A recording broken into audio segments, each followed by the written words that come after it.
Greetings, weary traveller. Welcome back to Pure Escapism ASMR.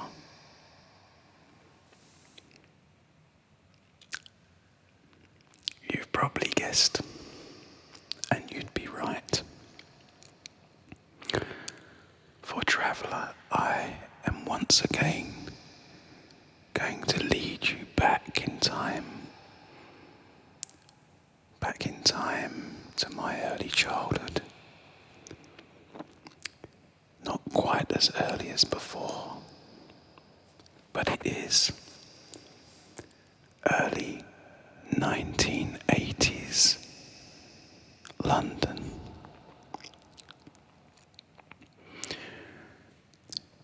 We are in a different house, slightly further east, further into the suburbs, away from the busy centre of the capital city.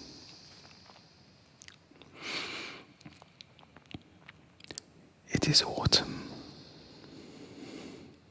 and the first chills are felt. The nights start to draw in. It gets darker that little bit earlier. In my memories, amongst the things that made me happy were those early TV shows.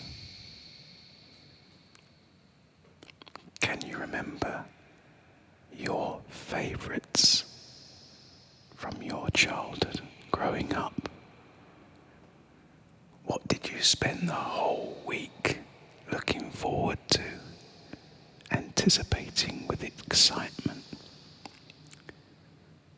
For me, growing up at that time, we had 3 channels on TV. And it was live TV only. No catch-up. Years and years before streaming services. Years before satellite television. We simply had 3 channels and an analog transmission that your television set would need to tune into, and you would have 3 presets where those frequencies had been stored. Yet still, with just those 3 channels, was an endless source of joy, fun, and escapism.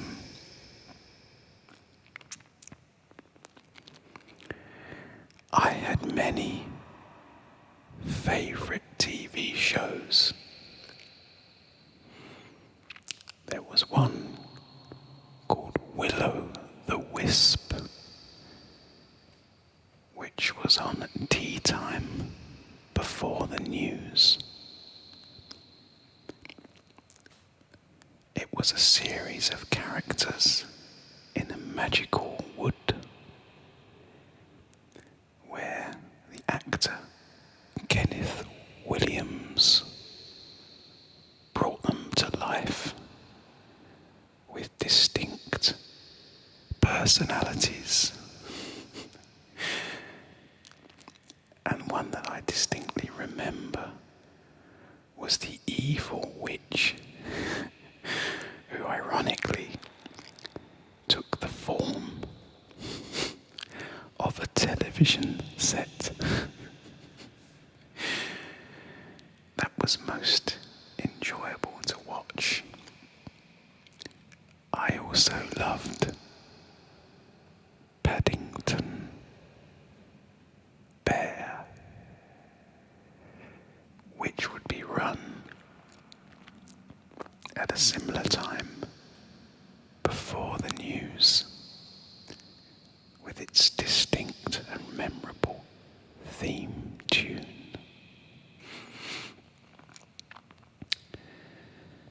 But my absolute favourite of all of those TV shows, I'm forgetting some others, Bagpuss was amazing. Saggy old cloth cat and a bit loose at the seams. But Emily loved him. The mice on the mouse organ. Professor Yaffle. An old wooden carved bookend. A doll on a rocking chair. I think her name was Madeline, perhaps. But weary traveller, I digress. My absolute favourite of them all was a cartoon which was on in the afternoons shortly after coming home from school. But also I remember watching it when I was ill and unable to go to school. Do you remember those days? The feeling of being looked after. You weren't well. Mum would be home, hopefully, drinking warm blackcurrant that she had made, watching Jackanory at lunchtime.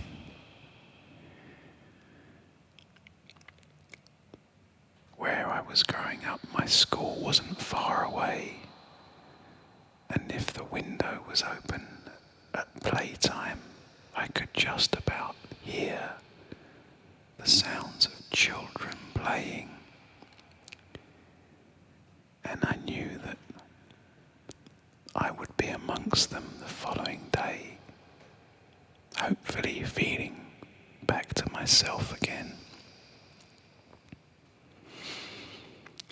But of course, I had digressed once again. For Weary Traveller, my absolute favourite TV show at that time, growing up. Of course, it felt very personal to me,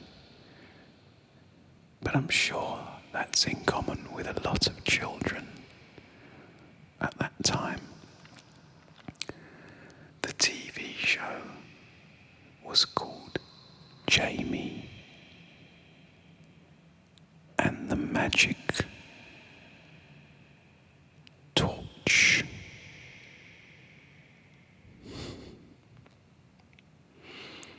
I would look forward to it so much. And as it began, this gentle, dreamy, ever so slightly sad, melancholic music begins. And even the memory of that music tugs at my heartstrings now. It takes me back to that place. I'm sure you know the same thing, how powerful a piece of music can be. And when you hear it many, many, many years later, will drag you emotionally back to that time as the show began. The sad, melancholic music would play, and we would see a cartoon version, very much how I describe the beginnings of my videos. We see a suburban street scene late into the evening. We see the moon on the horizon as the music plays, and the camera pans over the nighttime rooftops of the houses. Slowly the camera zooms bit by bit to one particular but very ordinary house, and we see the lit bedroom window, where silhouetted in the window is a mum leaning over a little boy in bed. We hear her calm, caring voice as she tucks him in, and she wishes him a good night's sleep. But what she doesn't know is that the boy's dog, Wordsworth, he's an old English sheepdog. He is under the boy's bed because it's as if he knows that once Mum has departed the room, a great adventure awaits them. For Jamie has in his possession, amongst all of his toys, a torch that isn't like a normal torch. No, because shortly after Mum departs the room, his eyes flick open and Wordsworth peeks his head out from under the bed, and Jamie takes his torch and points it at the floor, switches it on, and a circle appears on his bedroom carpet. But the circle is the entrance to another world. So without hesitation, Jamie, clad in his pyjamas, jumps through the hole in the floor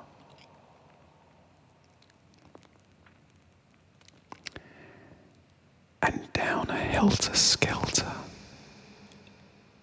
He disappears. Round and round down the helter-skelter he descends, and the music comes alive, describing what is happening. Wordsworth following close behind, and eventually the two of them come to the end of the helter-skelter and jump off into this other world, a world of crazy characters and strange, very surreal adventures.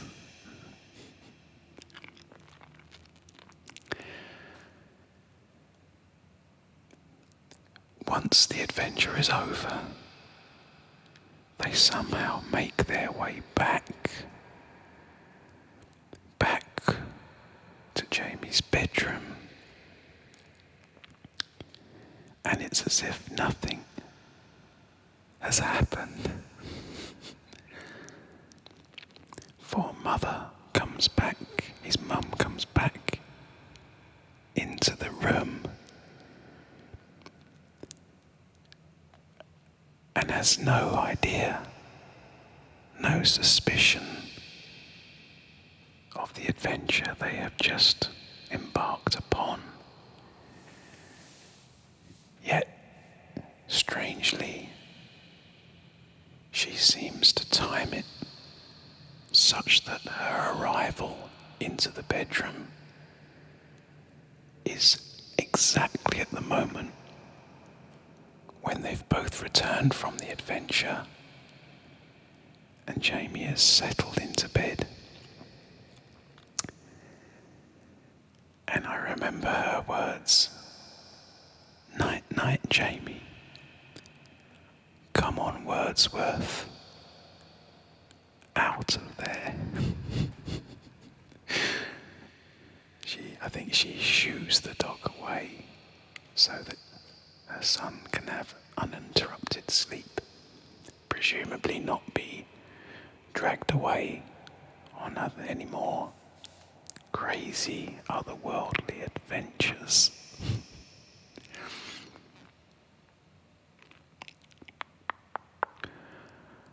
I would often find myself in my room at night, where the moonlight would shine through the gap in the curtains and cast shadows in the room. I would see the moonlight reflected on the face of my teddy bear. I would see the glow of the moonlight reflected on the plastic head of Action Man, my Action Man figure sitting on the floor where I'd been playing with him the day before. And in my mind, as I lay there about to drift off to sleep, I would imagine that Teddy and Action Man would wake up and animate themselves into life. And they would urge that I would get up from bed, and the three of us would find a gateway into a magic world where we could have such great adventures.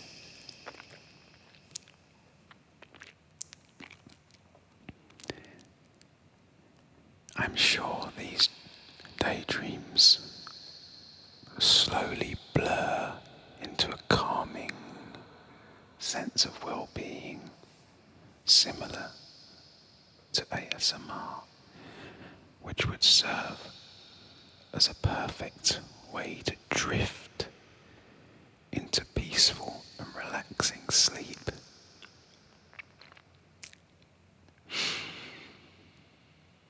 Another favourite TV show of mine from that time was on earlier in the day.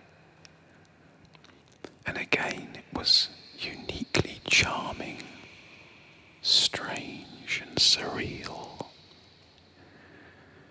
fanciful and full of escapism. And it's left its mark on me forevermore, for the wonder and the thoughts that it created in my mind between the episodes. The show was called Mr. Ben. Mr. Ben was a cartoon. He lived, again, in a very typical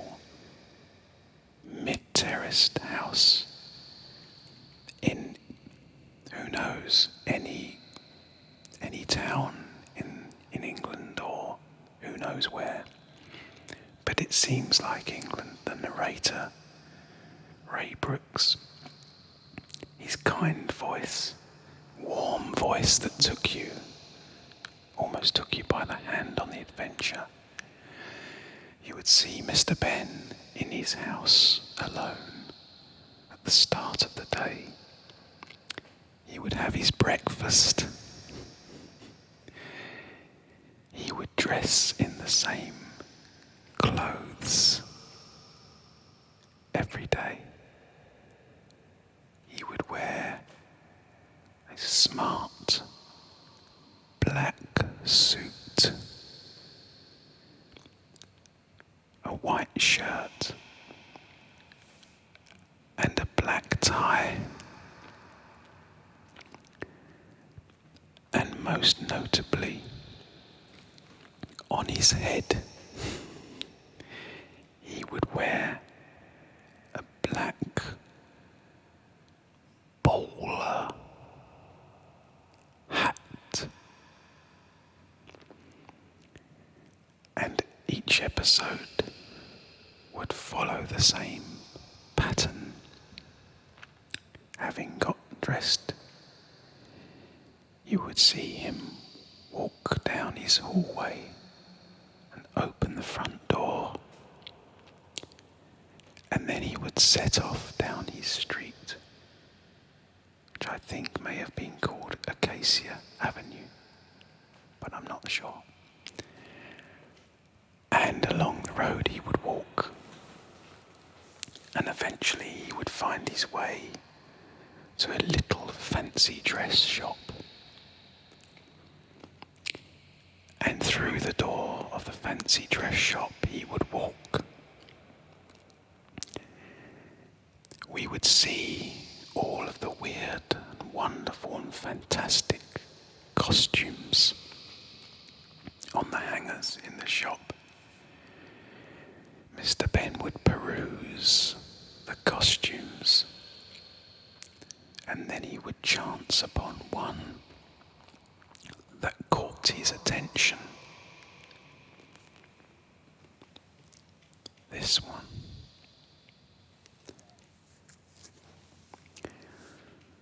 He would sometimes find a pirate's outfit, sometimes an astronaut costume, sometimes a circus performer's costume. But whenever he found a costume that caught his eye and attention, at this moment would appear behind him the shopkeeper. And the shopkeeper would know Mr. Ben because he was a fairly regular customer.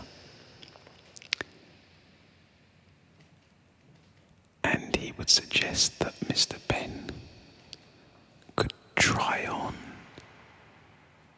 his chosen costume. Mr. Ben would take the costume to a changing room with a mirror. But there was something very different about this changing room, magical room. For in this changing room, Mr. Ben would put on the costume, and then he would look at himself in the mirror. And as he looked at himself, the mirror would seem to entice him in, and he would walk through the mirror into another world. The world in which he entered would relate to the costume he was wearing. In one episode, he was dressed as a knight, and the world he entered had a princess that needed rescuing, I think. A dragon. And he would get swept up in this world and play a key part in unlocking what was ever the issue in the world that he'd entered upon. One time, he'd be a spaceman, an astronaut, and he would go into space, and there again would be a short, manageable adventure where he could understand all the dynamics at play and how his influence, his actions would resolve whatever problem lay within this world. And after having solved the issue, he would then walk back through the mirror that would appear, and then back through into the changing room. Having got changed back into his black suit, he would be greeted by the shopkeeper.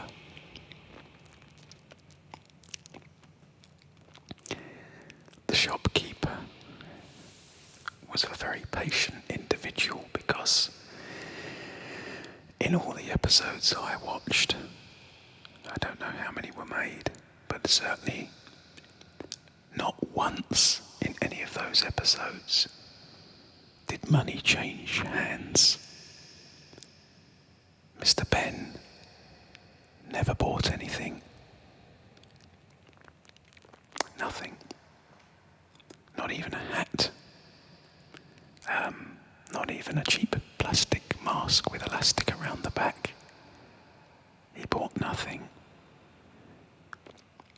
But I don't think that was really the point. I suspect that the shopkeeper knew that Mr. Ben went on these wonderful adventures, and somehow that was enough.